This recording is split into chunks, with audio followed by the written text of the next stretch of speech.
بسم اللہ الرحمن الرحیم۔ عزیزان گرامی، اج میں عرض کرنا چاہ رہے ہیں کہ ماں دی خدمت نال کب کی مقام عطا کردا ہے۔ حضرت خواجہ اویس کرنی حضور اکرم صلی اللہ علیہ وآلہ وسلم نے فرمایا کہ جب لوگ جنت میں جا رہے ہوں گے تو اویس کرنی کو جنت کے دروازے پہ روک لیا جائے گا۔ حضرت اویس کرنی کون ہے؟ اویس نام ہے، امیر کے بیٹے ہیں، مراد ان کا قبیلہ اور قرن ان کی شاخ ہے، اور یمن ان کی رہائش گاہ تھی۔ حضرت نے ماں کی بے حد خدمت کی، وہ آسمانوں تک پہنچی۔ اویس کرنی حضور کی خدمت میں حاضر نہ ہو سکے۔ جبرائیل علیہ السلام آسمان سے پہنچے اور ان کی بات کو حضور نے بیان کیا، چونکہ حضور دیکھ رہے تھے، حضور جانتے تھے کہ آئندہ آنے والی نسلیں اپنی ماں کے ساتھ کیسا سلوک کریں گی۔ ایک سائل نے سوال کیا، یا رسول اللہ صلی اللہ علیہ وآلہ وسلم، قیامت کب آئے گی؟ تو آپ نے ارشاد فرمایا، مجھے نہیں معلوم کب آئے گی۔ تو سائل نے کہا، کوئی نشانی بتا دیں۔ تو آپ نے فرمایا، جب اولاد اپنی ماں کو ذلیل و رسوا کرے گی تو قیامت آئے گی۔ حضور صلی اللہ علیہ وسلم نے حضرت عمر اور حضرت علی سے کہا، تمہارے دور میں ایک شخص ہوگا جس کا نام اویس بن عمر ہوگا، درمیانہ اس کا قد، رنگ اس کا کالا ہوگا، جسم پر سفید داغ ہوگا۔ حضور نے ان کا حلیہ ایسے بیان کیا جیسے سامنے دیکھ رہے ہوں۔ جب وہ آئے تو تم دونوں نے اس سے دعا کروانی ہے۔ حضرت عمر اور حضرت علی کو ان کی دعا کی ضرورت نہیں تھی۔ یہ امت مسلمہ کے لیے پیغام ہے کہ رب نے ماں کا کیا مقام رکھا ہے۔ حضرت عمر حیران ہو گئے اور سوچنے لگے، حضور صلی اللہ علیہ وسلم کیا کہہ رہے ہیں، ہمیں اویس سے دعا کروائیں۔ تو حضور صلی اللہ علیہ وآلہ وسلم نے فرمایا، عمر اور علی، اویس نے ماں کی خدمت اس طرح کی ہے کہ وہ جب بھی ہاتھ اٹھاتا ہے تو اللہ پاک اس کی دعا کو خالی نہیں جانے دیتا۔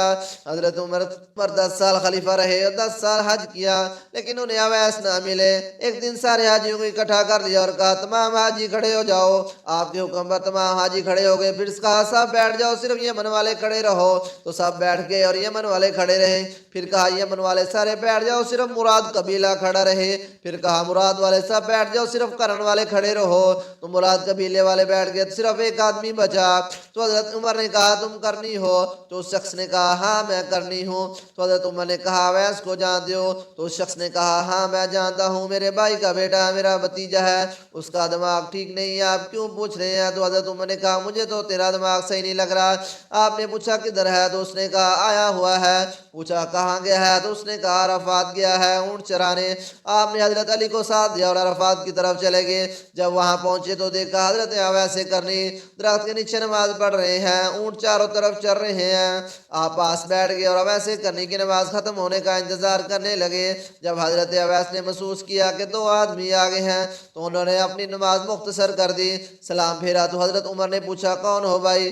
کہا، جی میں مزدور ہوں۔ اسے خبر نہیں تھی یہ کون پوچھ رہے ہیں۔ تو حضرت عمر نے کہا، تیرا نام کیا ہے؟ اویس کرنی نے کہا، میں اللہ کا بندہ ہوں۔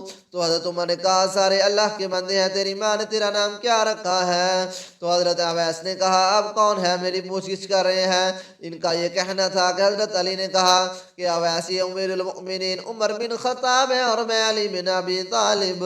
حضرت اویس کا یہ سننا تھا کہ وہ کانپنے لگا اور کہا، جی میں معافی چاہتا ہوں، میں آپ کو نہیں پہچانتا، میں تو پہلی دفعہ آیا ہوں۔ تو حضرت عمر نے کہا، تو ہی اویس ہے؟ انہوں نے کہا، ہاں میں ہی اویس ہوں۔ حضرت عمر نے کہا، ہاتھ اٹھا اور ہمارے لیے دعا کر۔ وہ رونے لگے اور کہا، جی میں دعا کروں؟ وہ آپ لوگ سردار ہیں اور میں نوکر ہوں، آپ لوگوں کے لیے دعا کروں؟